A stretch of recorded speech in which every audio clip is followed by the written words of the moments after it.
Hello everyone! It's baking time! Meet our magic ingredients: cupcake mixture, oil, water, and eggs.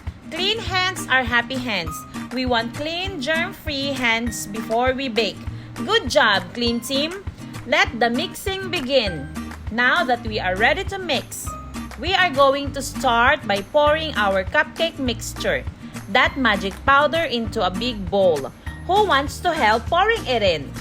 Awesome!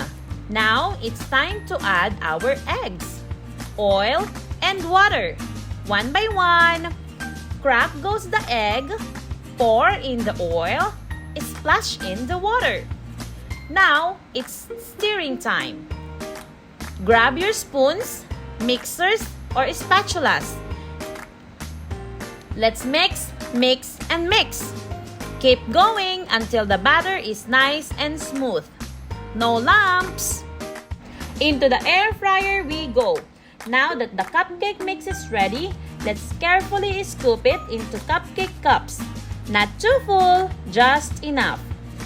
Then we pop them into the air fryer. It's like a magic oven, and it only takes about 15 minutes. While we wait, we can clean up a little, dance to some music, or even decorate our plates for when the cupcakes are ready. Time to taste! Ding ding ding! The cupcakes are done! They smell amazing, don't they? Now we carefully take them out and let them cool just a little bit. And then, it's finally time to serve them up and enjoy. You all did such an amazing job today. Measuring, mixing, waiting patiently, and working as a team. Give yourself a big round of applause. Enjoy your cupcakes.